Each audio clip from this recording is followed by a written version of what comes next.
Good morning sir सुन पा रहे हैं sir. Good morning sir. Good morning बेटा, good morning. Good morning. Last article जो हमने स्टार्ट किया था रेजोनेंस, वहां आ जाइए बच्चों।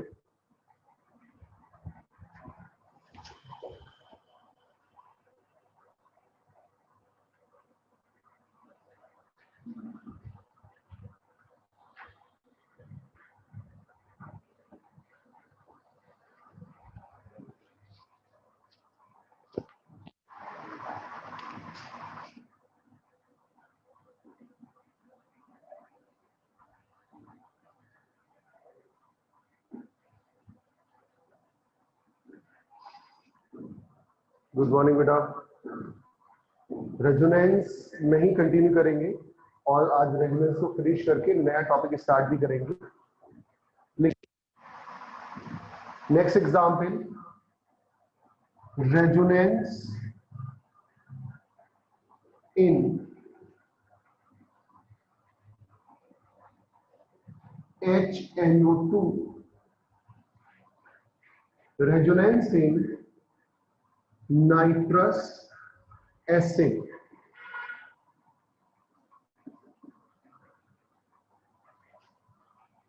जिसे एग्जामिनर ने आपको, मान लीजिए, दो स्ट्रक्चर दिए, OH एंड डबल बॉन्ड, और एक स्ट्रक्चर उसने आपको बना के दिया NOH double bond O negative. First structure, second structure. You are given two structures of nitrous acid और आपसे पूछा गया which structure is more stable, इनमें से कौन सा स्ट्रक्चर ज्यादा स्टेबल होगा।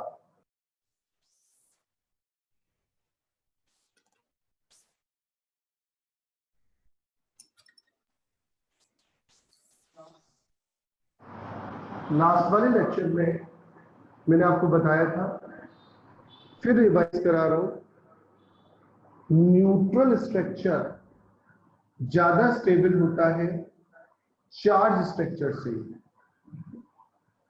दूसरी बात, अगर चार्ज स्ट्रक्चर में स्टेबिलिटी कंपेयर करनी है तो आपको अनलाइक चार्जेस ज्यादा स्टेबल रहेंगे किसके कंपैरिजन में, लाइक चार्जेस के कंपैरिजन में। पहली बात, न्यूट्रल स्ट्रक्चर ज्यादा स्टेबल होता है चार्ज स्ट्रक्चर से। ये पूरा स्ट्रक्चर चार्जलेस है, लेकिन यहां पर चार्ज है, तो first structure is more stable then second. और अगर चार्ज प्रेजेंट भी है तो लाइक चार्जेस और अनलाइक चार्जेस में अनलाइक चार्ज को ज्यादा स्टेबल माना जाएगा अट्रैक्शन के कारण, और लाइक चार्जेस को कम स्टेबल माना जाएगा रिपल्सिव फोर्सेस के कारण।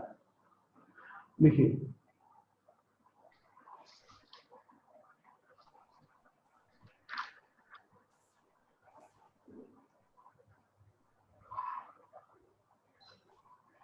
जैसे मैंने आपको शायद लास्ट वर्किंग डे में ये बता दिया होगा कि रेजोनेंस इनऑर्गेनिक केमिस्ट्री के अंदर बहुत ही लिमिटेड एक्सटेंट में है, लेकिन ऑर्गेनिक केमिस्ट्री का कोई भी चैप्टर ऐसा नहीं होता, ये पूरी 2-4 आर्टिकल को छोड़ दिया जाए तो बाकी सारे आर्टिकल रेजोनेंस रेडी होते हैं। वन मोर एग्जाम्पल लिखिए, resonance in hydrazoic acid, resonance in hydrazoic acid जिसका फॉर्मूला होता है HN3।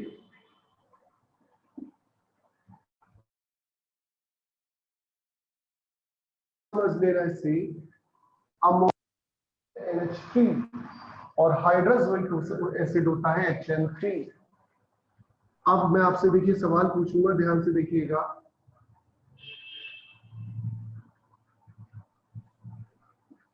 एक हाइड्रोजोइक एसिड का स्ट्रक्चर एक साइंटिस्ट ने प्रिडिक्ट किया, दूसरे साइंटिस्ट ने प्रिडिक्ट किया HNN,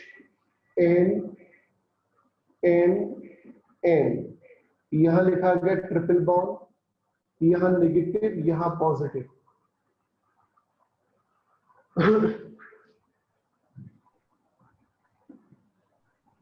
और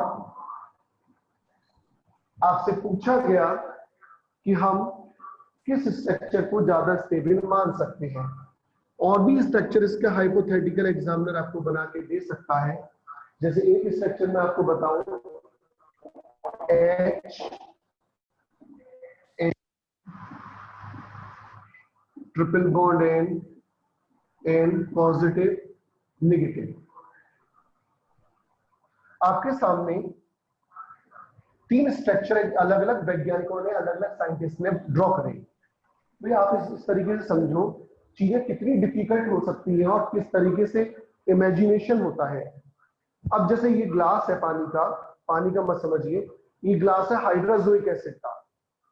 अब आप खुद ये सोचिए,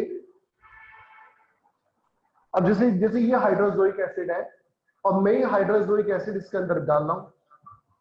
अब ये कलरलेस लिक्विड है। अब आपको ये बताना है कि इस कलरलेस एसिड का स्ट्रक्चर क्या है। अब इसकी प्रॉपर्टी के बेसिस पर अलग अलग साइंटिस्ट का अलग अलग परसेप्शन है। तो कुछ का ये कहना है, कुछ का ये कहना है, कुछ का ये कहना है।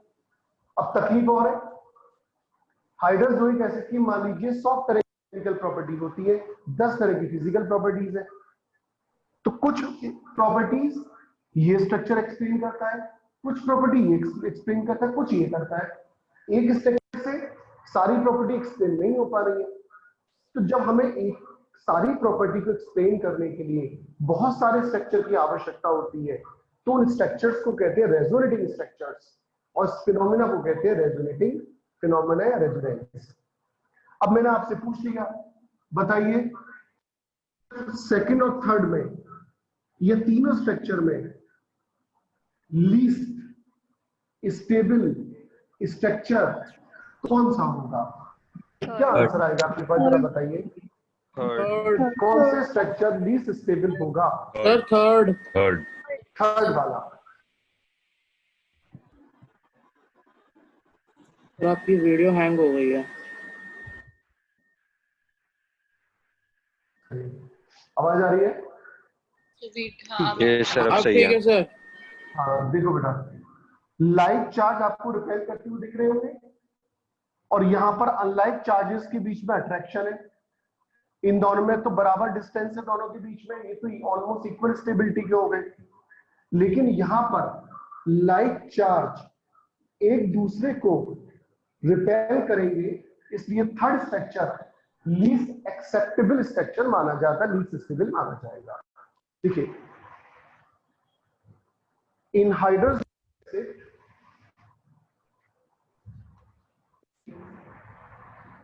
Hydrazoic acid structure number third is considered least stable, is considered least stable because like charges are very because like charges are very close to each other.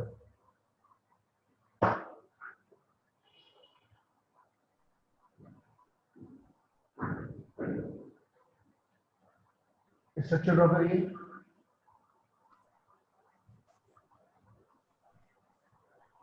सो जो फर्स्ट और सेकंड स्ट्रक्चर है उसमें बॉन्ड का फर्क नहीं पड़ेगा? इसमें double bond है, उसमें सिंगल बॉन्ड। हाँ फिर से बोलो बेटा। सर फर्स्ट और सेकंड स्ट्रक्चर में बॉन्ड का डिफरेंस नहीं आएगा कि ऊपर वाले में डबल बॉन्ड है, इन सेकंड दोनों वाले में में single first bond and second में? है। Yes sir. First and second में बेटा बॉन्ड का डिफरेंस नहीं आएगा कि ऊपर वाले में डबल बॉन्ड है, सेकंड वाले में सिंगल बॉन्ड नहीं, है। Total number of bonds count है इसके बराबर है ना। तो यहाँ पर जैसे डबल बॉन्ड है दोनों साइड, यहाँ ट्रिपल बॉन्ड वन बॉन्ड है, तो ऑन एन एवरेज स्टेबिलिटी का पैरामीटर वही रहा सारा। ओके लिखिए। अब मैं आप लोगों से एक क्वेश्चन पूछूंगा, मैं आपको दो स्ट्रक्चर देने वाला हूं और आपको बताना होगा which one is more stable. लिखिए, resonance in nitrous oxide N2, nitrous oxide के अंदर आपको दो स्ट्रक्चर में आपको प्रोवाइड कर रहा हूं। Structure first N double bond N double bond O,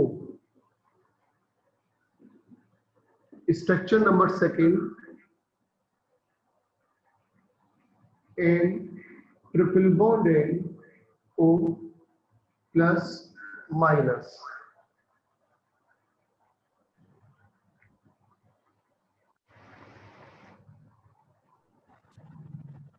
Sir, second one is more stable. अब आपको ये बताना होगा which one is more stable. Sir दूसरा वाला। दूसरा वाला रीजनिंग क्या है भाई? सर ऑक्सीजन का नेगेटिव चार्ज है, वो ज्यादा इलेक्ट्रोनेगेटिव एलिमेंट है। ठीक है, बिल्कुल सही बताया। अभी लास्ट लेक्चर में day before yesterday I told you about this. आप देखिए, मैंने आपको जो बताया था, ध्यान से सुनिए, अगर आपको नोट्स याद है मैं एक बार फिर आपको बताता हूं ये है क्या। मैंने ये कहा था कि अगर चार्ज स्ट्रक्चर है दोनों, तो आपको कई तरीके से देख,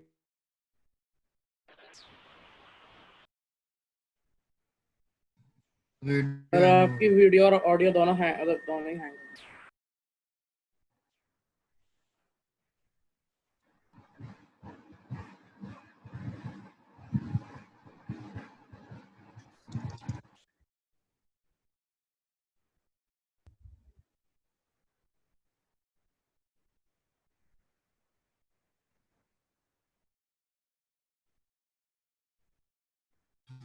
सबसे पॉज हो गई है।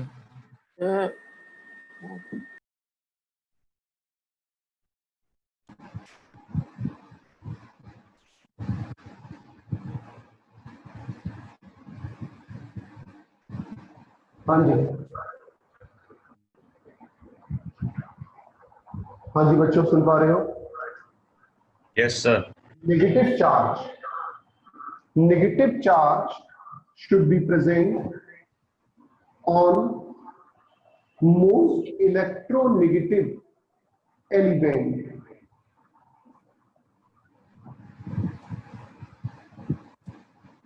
or positive charge should be present on less electronegative element।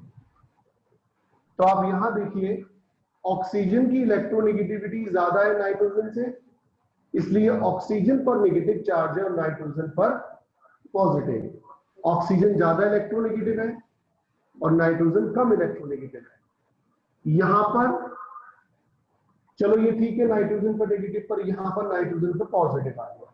तो आप अगर 1 to 1 कंपेयर करें इन दोनों में, तो ज्यादा इलेक्ट्रोनेगेटिव एलिमेंट नेगेटिव चार्ज को ज्यादा इफेक्टिवली होल्ड कर सकता है और ज्यादा स्टेबिलिटी प्रोवाइड करता है।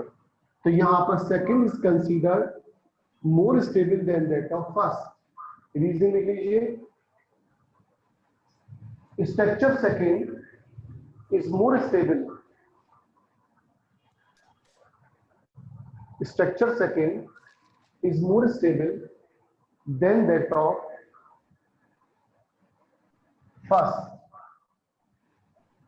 because negative charge is present on more electronegative element।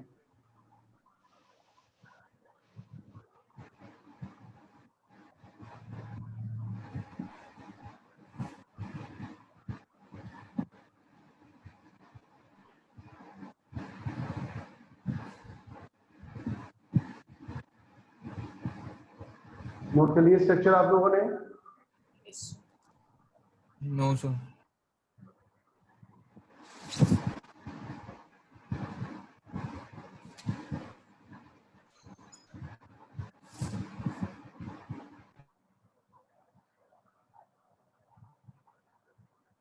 Have you?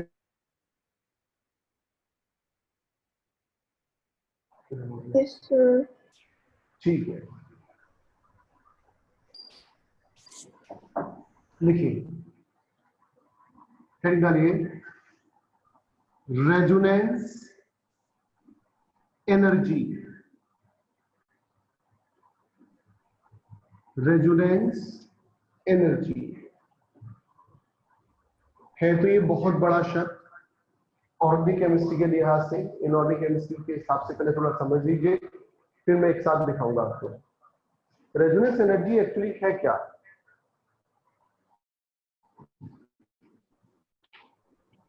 जैसे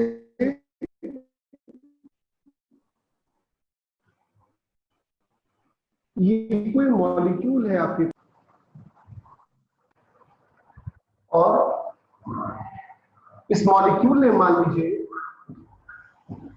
कई सारे रेजोनेटिंग स्ट्रक्चर बनाए। अभी आपने आज में 3-4 एग्जाम्पल देख ली। आपने देखा वहां पर किसी में 2, किसी में 3 तरह के रेजोनेटिंग स्ट्रक्चर प्रपोज्ड है।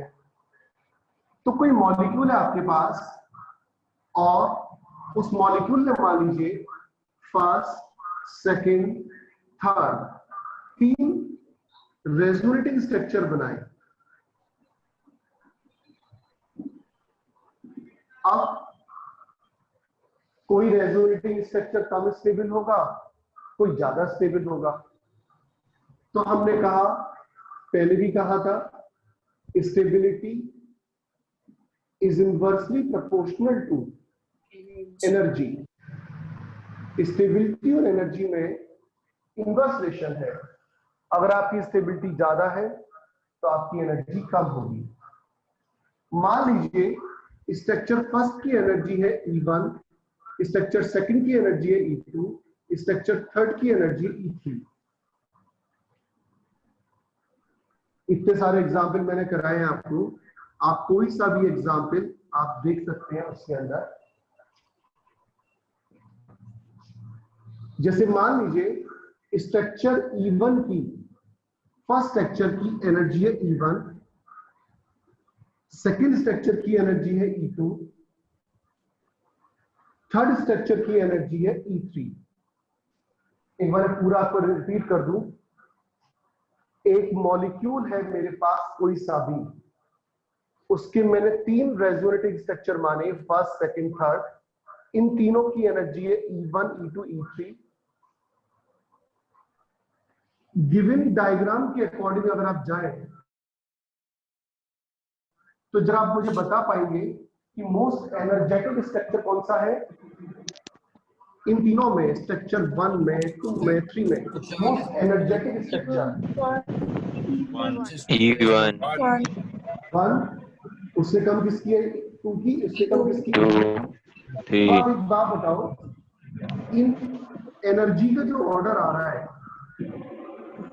वो आ रहा है E1, E2, E3। अब ये बताओ स्टेबिलिटी का ऑर्डर क्या आ रहा है? E3 to E1 उल्टा हो जाएगा। स्टेबिलिटी और एनर्जी में इनवर्स रिलेशन है, तो E3 ज्यादा स्टेबल है E2 से, E2 ज्यादा स्टेबल है E1 से। और यहां पर मैंने E0 माना। E0 is the actual energy of molecule. E0 है उसकी एक्चुअल एनर्जी ऑफ मॉलिक्यूल, जो सबसे कम है। तो what is resonance energy? Resonance energy is the difference. इस चीज का डिफरेंस है actual energy of molecule and most stable resonating structure. तो resonance energy is the difference of, किसका difference? E0 minus E3. What is resonance energy? Define it. Difference. किसका difference? Actual energy of molecule and most stable resonating structure. Most stable resonating structure. लिखिए definition. Heading डाले resonance energy, it is the difference between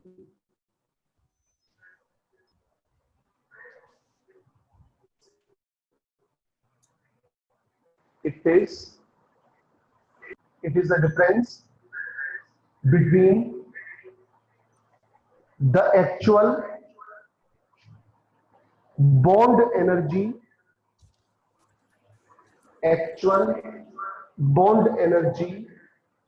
of the molecule and that of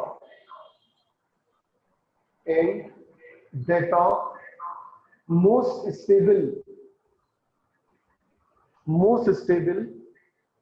bracket में लिखो least energetic resonating structure।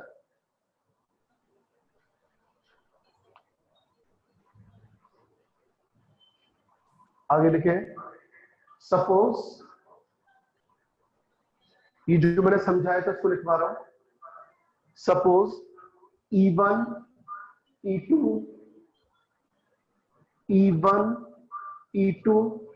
and E3 are the energies of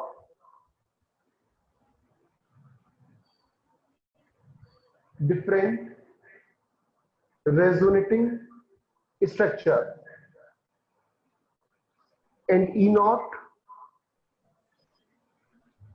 is the actual energy of molecule,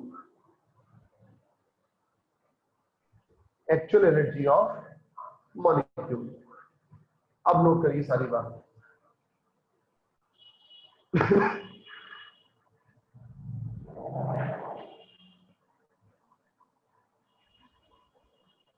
ये energy order है, ये stability order है।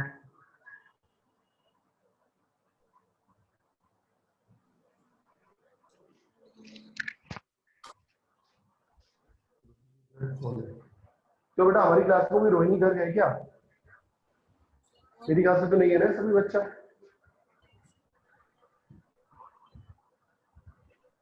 क्षितिज, हमारी class में कोई रोहिणी घर गए क्या? नहीं सर। कॉन्फिडेंस के साथ कह रहा बेटा? अरे सर ऐसा लग रहा है नहीं अटेंडेंस तो तू ही लेता है डेली। है, नहीं है सर।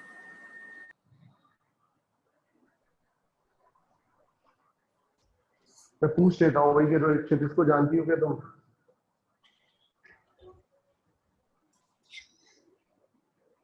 क्षितिज, मैंने तुझे वो बना दिया है इस क्लास का मॉनिटर, तुझे एक्सेप्टेबल है? सर और मॉनिटर बनने के फायदा पता है तेरे को? बहुत सारे हैं।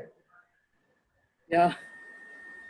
अच्छा लालची, अब कैसे फायदे के नाम पर बोला? क्वेश्चन पूछता हूँ तो बोलता भी नहीं है। दे देता हूँ आंसर। अच्छा, अपने मॉनिटर बनने का फायदा, हर हफ्ते उस मॉनिटर को नई तरफ से पेस्ट्री मिलती है, पहला फायदा। मंजूर है मेरे को? हाँ सर। ठीक है। और दूसरे मतलब एक हफ्ते में एक और उसको फायदा मिलता है, उस बच्चों को एक पेन, पेंसिल और बुक दी जाती है, मतलब बुक मतलब कॉपी। ये मॉनिटर बनने के फायदे हैं। क्या सर? अब मॉनिटर को क्या काम करना पड़ता है वो तो सुन ले, फायदे तुमने सुन लिए। उस मॉनिटर को हर हाल में, हर टेस्ट में प्रथम आना पड़ता है, फर्स्ट आना पड़ता है। अब बता, आ जाएंगे सर, उसमें क्या है? एक्सेप्टेबल है तेरे को? सर आ जाएंगे, उसमें क्या है? ठीक है।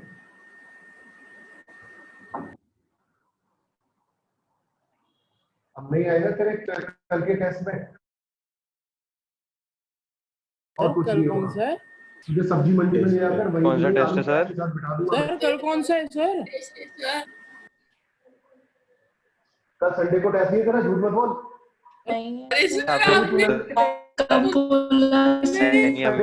अब्बा लगा दी थी संडे की, सर नहीं बताया। सर अफवाह नहीं मानते सर। सर कुछ नहीं सर, मैंने कोई अफवाह नहीं देखिए फैलाई और ऐसा ना है, ये कल तुम तो मानते आपका हैं। टेस्ट है। कल आपका टेस्ट है, मैं आपको बता देता हूं। सबसे पहले तो कल क्लास होगी सेम टाइम पर, उसके बाद केमिकल बॉन्डिंग आज जितनी पढ़ा देगी आज तक, और जिस टाइप के क्वेश्चन नोट्स कॉपी में हो रहे हैं, जैसे हाइब्रिडाइजेशन के भी, एससीपीआर के, रेजोनेंस के, केवल उन्हीं पर बेसिक टेस्ट आएगा। टेस्ट तो है कल, इसमें कोई तो शक ही नहीं है। ठीक, रेजोनेंस एनर्जी के बाद अब आप लिखें लास्ट पॉइंट रेजोनेंस एनर्जी का, resonance related characteristic features of resonance, characteristic features of resonance. First,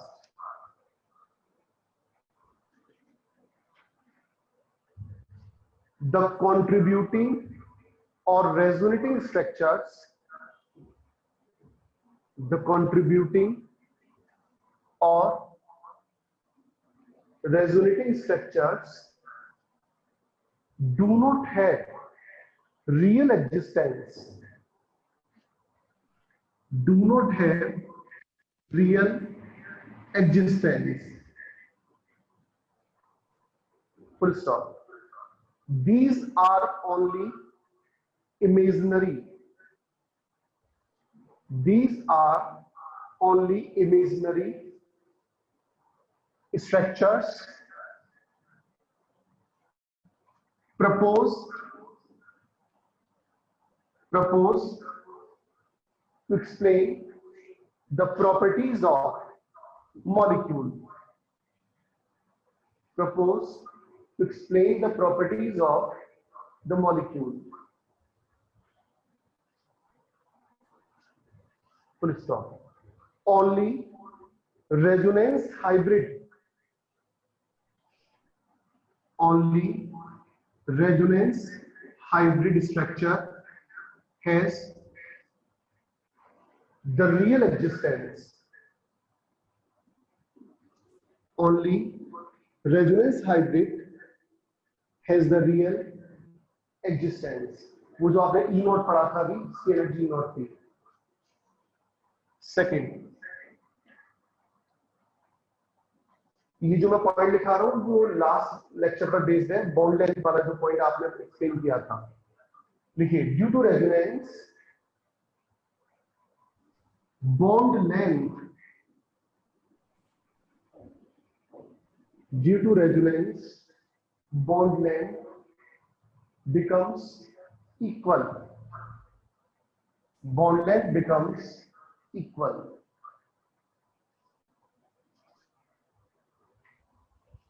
Energy of, third point है, energy of resonance hybrid structure is lowest. आपको याद होगा कि E नोट से हमने दिखाया था, is lowest, thus have greater stability, thus have greater stability than any other structure. Next point, stability of a molecule directly proportional to number of resonating structures. जितना ज्यादा रेजोनेंस उतनी ज्यादा स्टेबिलिटी, जितना ज्यादा एक्सटेंट ऑफ रेजोनेंस उतनी ज्यादा stability. Last point, concept of resonance, concept of resonance is completely theoretical, completely theoretical. देखिए, ये यहां पर मैंने फिनिश कर दिया है टॉपिक। जितना मैंने नोट्स में लिखवा दिया है अब तक उतना ही कल के टेस्ट में आएगा। ऑब्जेक्टिव टेस्ट होगा आपका कल और आप उस पेपर को सॉल्व करेंगे। इस बार मैं थोड़ी बाउंडेशन करूंगा आपके ऊपर।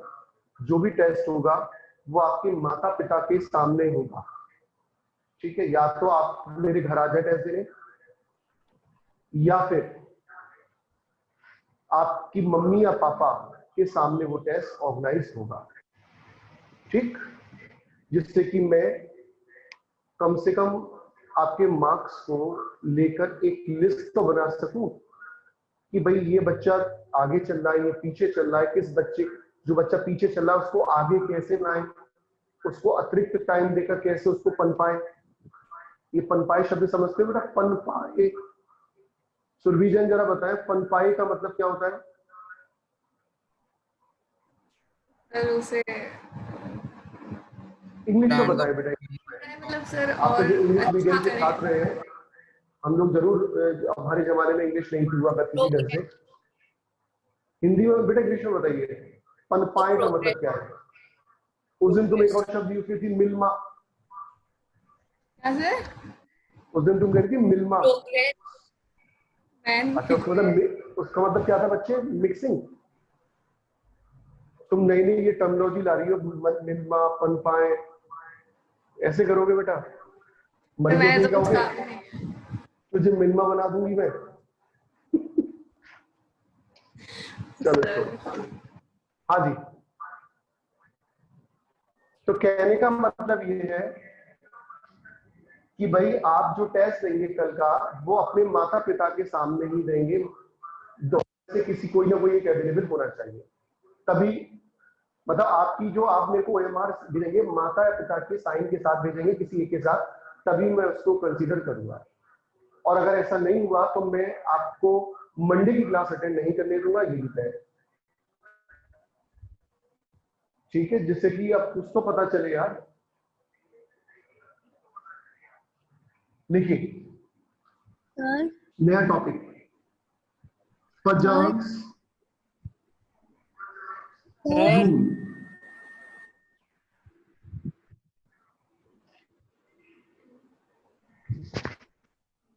हाँ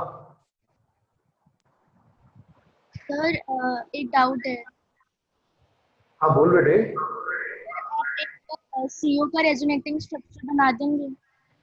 यार कैसी बात कर दी बेटा, ले तो खुद भी ट्राई करती देख, ये देख बन गया CO का रेजोनेटिंग स्ट्रक्चर। कार्बन मोनोऑक्साइड ये होता है ना बेटा कोऑर्डिनेट बॉन्ड, ये ले, ये तो डायटोमिक ये बन गया, इसमें कोऑर्डिनेट बॉन्ड ने इसको दिए नेगेटिव, ये पॉजिटिव। Okay sir. हाँ लिखिए पजांस रूल। पजांस रूल देखो है क्या? पजांस रूल ये कहता है कि कोई भी बॉन्ड 100% कोवलेंट या 100% आयनिक नहीं होता है। An ionic bond has some covalent character and a covalent bond has some ionic character. तो कोई भी बॉन्ड 100% आयनिक या 100% कोवलेंट नहीं होता है। ये कौन कहता है? पजांस रूल। सबसे पहले मैं इसको लिखा दूं, फिर आपको समझाऊंगा, और मुझे उम्मीद है कि ये टॉपिक हम आज ही फिनिश करेंगे और कल एक बहुत ही जबरदस्त आर्टिकल करेंगे, और जिसमें सबसे ज्यादा क्वेश्चन आते हैं केमिकल बॉन्डिंग में। लिखिए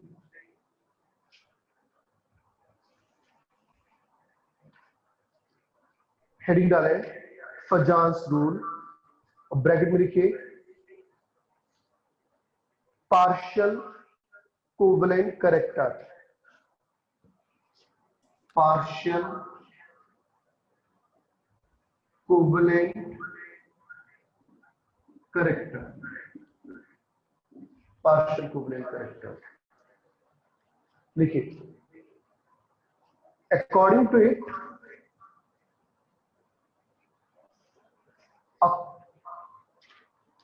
a covalent bond has some ionic character.